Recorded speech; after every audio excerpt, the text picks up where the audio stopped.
Welcome back to the second half of our conversation with Dasha Ermolaeva. In part one, we explored Dasha's incredible journey from overcoming leukemia at 11 to pursuing her passion across different fields. Now, in this half, we will dive even deeper. Dasha opens up about the mindset shifts that help her push through the challenges, the power of resilience, and how she's using her experiences to inspire others. If you thought the first half was powerful, just wait. There is so much more to uncover. Let's jump back in. I had two options: to be a doctor or to be a psychologist. But to become a doctor, you need to have this maybe set of mindset that you shouldn't be scared of like blood and other Yes, things. yes. You need to be really I can't say that if you're a doctor, you shouldn't have any empathy on people, but you need to understand that you will have to work like for 12 hours a day. You should um, and this is very responsible job, and maybe I wasn't prepared for that at that time, and I didn't really like biology at that time and chemistry, so I understood that yeah, I want to help people, but I'm not ready to study chemistry for Mm-hmm. that. Biology, by the way, was great because to become a psychologist, you also need to learn anatomy, bio, and in general biology. So yeah, I like biology now.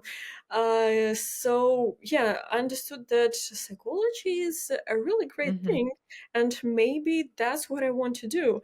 And after that thought, all of the other options, they just faded in Mm-hmm. comparison to this idea of becoming a psychologist. And I understood that yes, that's I found Yes. I found my passion. uh, and it was 11th grade, and when I returned to school in ninth grade, I already knew that I need to study this and that to become a psychologist. So everything was pretty clear, and but of course, it doesn't mean that that everything was easy on my way to studying at Moscow, because I remember my ninth grade, and it was awful. It was just. Uh, I mean, it was really difficult because when you skip like 2.5 years of school, and then you return to like physically return to school, Mm-hmm. and you need to study there, you need to communicate with teachers, and I wasn't, I mean, maybe physically prepared for that, and it Mm-hmm. was very difficult for me. And sometimes I just couldn't find this energy in the evening to study something. And since it was a gymnasium, they just teachers always have this great and big expectations of Yeah, I you that think it was more like higher expectations yes, from I feel definitely. like you have to be brilliant to be there because they had so high expectations. And can you please tell us about your English journey? Because in Yes, I'll Belarus, tell. Yes. people speak Russian. I'm from Belarus too, right? So we don't speak English. So Dasha, at the same time, she lived in small country Belarus, where the population of the country, I guess, it's still 10 million. And when she said she traveled from one town to another town, so in Belarus, exploring our country, so it was very. If we think about it, it was basically a couple of hours here and there. And now she's in Moscow, where just I think Moscow's population is more than 10 million people. Correct me if I'm Yes. wrong. So just from small town where we had 100,000 people, maybe I'm Mm, a mistaken. bit, a bit more, but it doesn't Yes. matter. And so where she's right now, but she lived in that small town in Belarus, and she spoke Russian, right? So can you please tell us how your journey of learning English, what did you do, that how you had that idea to study English, and you did so well because you speak English way beyond our normal students, like high schoolers in Belarus, because of your determination to learn it. So can you please tell us that story as well? Yes, it's just so many stories that I need to tell. Yeah, We'll I've have been another podcast, how you did this and then how you did that. yes. So So I've been learning English since well, technically since kindergarten, but I didn't remember that time, and we just were learning alphabet. I mean, so it doesn't really count. Yes. So I'll just pause you for a second. So basically, learning English from kindergarten or from I studied from fifth grade. So it was like your second language. For example, Spanish. You just know a few words here and there, but you cannot fluently communicate or express your thoughts, your ideas, and basically speak fluently and understand people who speaks around you in English. I mean, they so our government expect people after 11th grade, they expect people to have a B1 level of English. Yes, that's what my English teacher told me. So I wasn't that passionate about English. I mean, I mean, maybe before my trip to America, I guess. But at the same time, I knew that you lived in America, so so my parents, they always said me that you need to be like Vikusha, you need to be like Vikusha. So, uh, Dasha is my niece, by the way. and I just I really like that idea. I mean, I didn't envy you or something like this. I was just I was so proud of you, and I was telling everyone that yes, I have auntie who lives in America, and that's why maybe. I don't know if I knew that one day I will go there and see just and see the the world. Yes, but I wasn't like that passionate. But after that Yeah. trip to America, it was so just amazing, mind blowing, and other adjectives. It just changed. It also changed my mind. Because after that trip, I decided that I need to study abroad. And after, I mean, after that trip, like I strongly had decided and had this particular idea of studying abroad. Um, and somehow I started to learn English, and I've become really passionate about it. And I joined a few schools, like additional school, like language schools in my town. But it wasn't really a big deal, so we were just practicing English, and I knew English a bit better than like. My classmate my yeah, classmates, so it wasn't really something amazing, but at ninth, no, it was eighth grade, I I just I don't remember. Maybe I was scrolling Instagram, and I found out that you can study in America and you can get a full ride scholarship. And I was like, oh my god, I need to try. I mean, I need to try. And that's how I understood that I need to pass TOEFL, I need to pass SAT and other exams, and I need to do this and that. But to do all of this stuff, I need to start learning English, like really well, really hard, because I mean, I had only 3 years to learn English.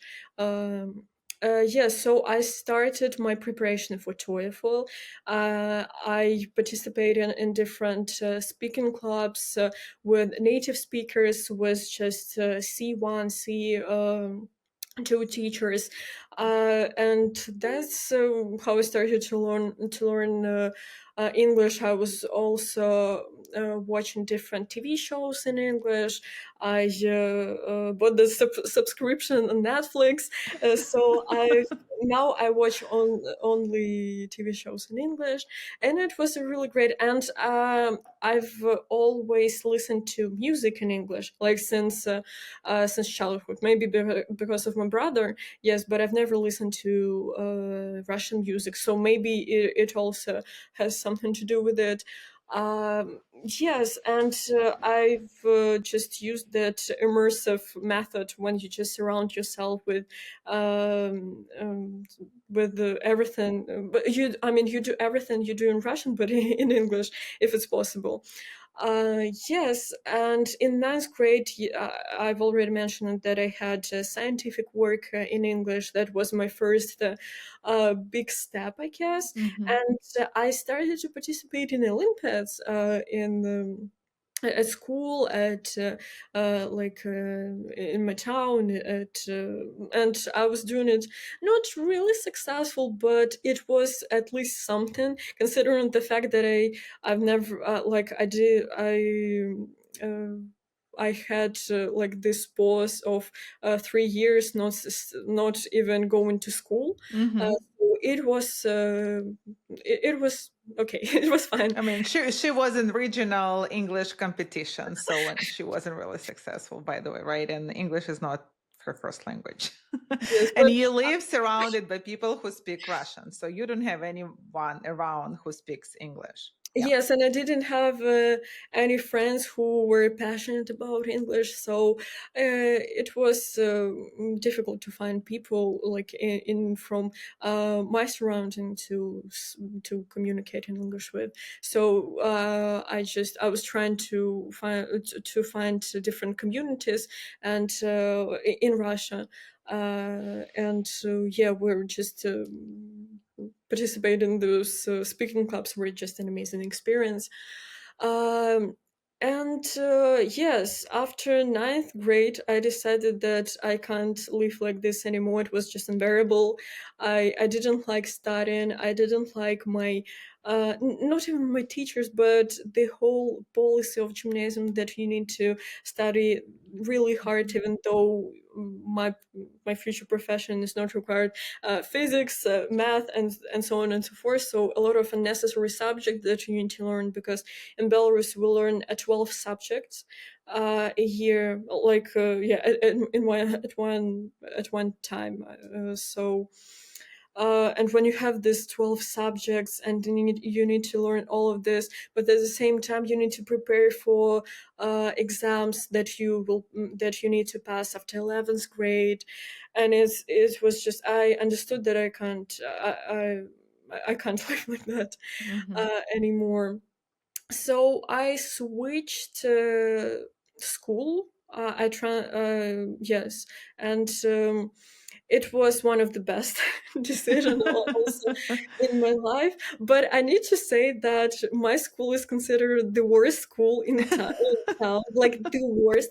And I remember that maybe like 10, not like, yeah, about 10 years, I remember myself. So it's a school in my area, so it's just 5 minutes. It is within walking distance. So I remember just staring at the school. So I didn't know that I would turn up studying here, and I just look at the school and say that I would never study there. I don't know how people study here at school, because it has really bad reputation. And 10 years passed, and I studied at the school. Never say never, right? Yes, never. Yes, but it was just amazing. That's how I found my new friends. They are just amazing. I love them, and we still communicate even though we're in different countries, even countries, because Yes. someone is in Belarus, someone is in Poland, I'm in Russia. But Can you yeah. tell us how you ended up being in Russia? So how you ended up being admitted and getting full scholarship at your college now? Yes, yes. So since I learned English, I understood that okay, I have this option of applying to American university, but the chances that they will accept me are really low, and I understood it at that time. So I needed to have plan B and C. So plan B was studying in Russia because it's quite easy to study there, but if you want to study in really good best universities, you need to pass the exams, have a good portfolio, like CV is called, I guess, in America, and so on and so forth. So it was difficult also, but I understood that chances are a bit higher that studying getting full ride scholarship. And plan C was studying in Minsk, but That wasn't really exciting for you. I see it in your face. Like, yes, oh, I wasn't excited plan. because psychology in Belarus is just honestly is awful. And just after getting your degree in psychology in Belarus, you can only be a psychologist at school. So of course I didn't like it, and yeah, so it was 11th grade, and I applied to 12, I guess, American universities. Then I applied to 6 Russian universities, 2 in Moscow, 2 in St. Petersburg, and 2 in just in the middle of nowhere. And I also passed my exams just in Belarus. And in April, I understood, like last year in April, I understood that I wasn't accepted in to American universities. I wasn't really like sad about this. Yes, I've been dreaming about this for 2 years, but I understood that Mhm. it could happen, and you never know um what those people who are just responsible for checking your essay and grade, it's impossible to predict whether they will like you or Correct. not. Yes, so I also passed not only exams like Belarusian. Do you say, by the way, Belarusian? I say Belarusian. Yes. Belarusian, because at school we taught to say Belarusian just because the country is named Belarus. Belarus. Yeah, I say Yes, Belarusian.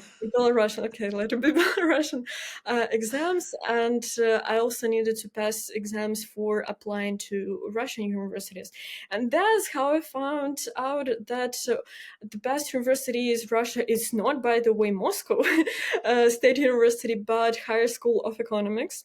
It's it's a really great university. Spoiler, and I passed And it's very the. prestigious, right? So Yes, to very be there. Hmm. prestigious, and it's the best university in Russia according to Forbes, and I mean maybe the best university. Yeah, it is the best university in Russia.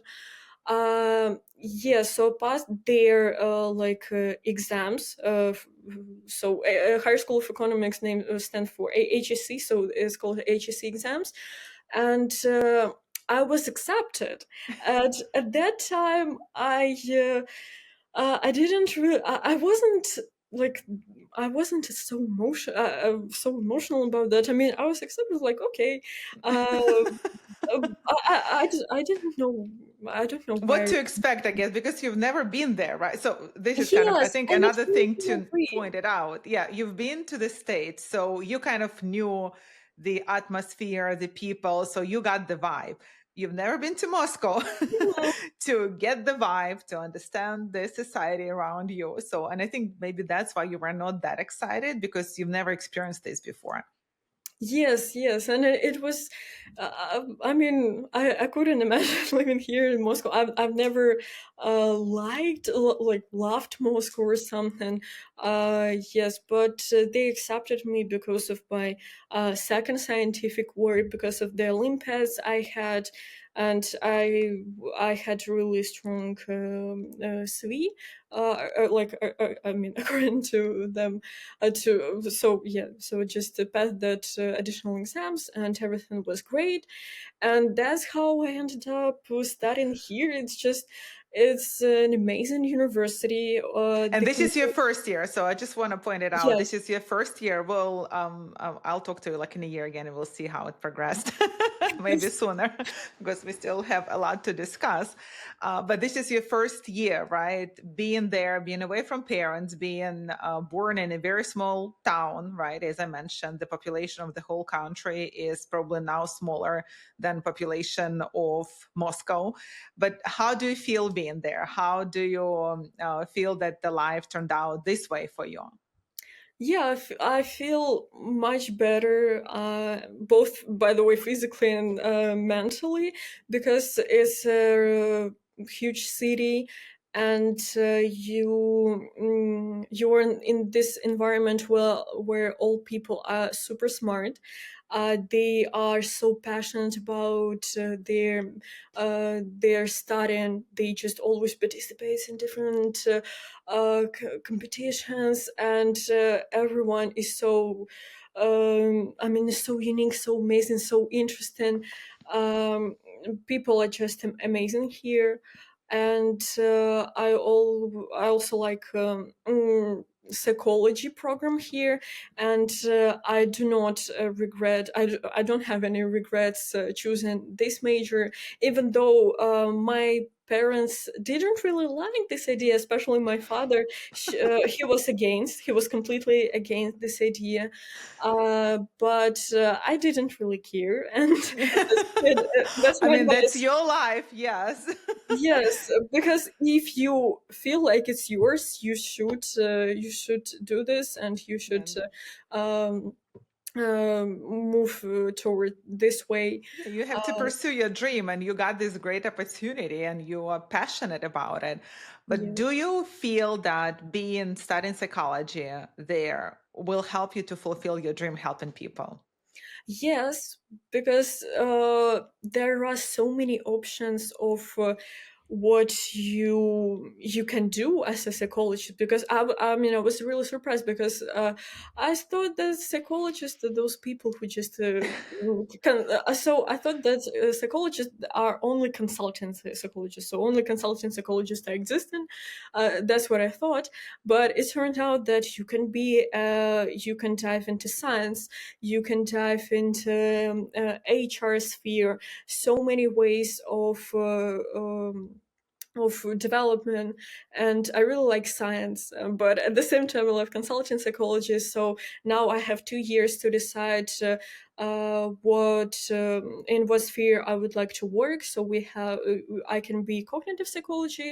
Yes, and I really like the program. The teachers, just professors, they are amazing.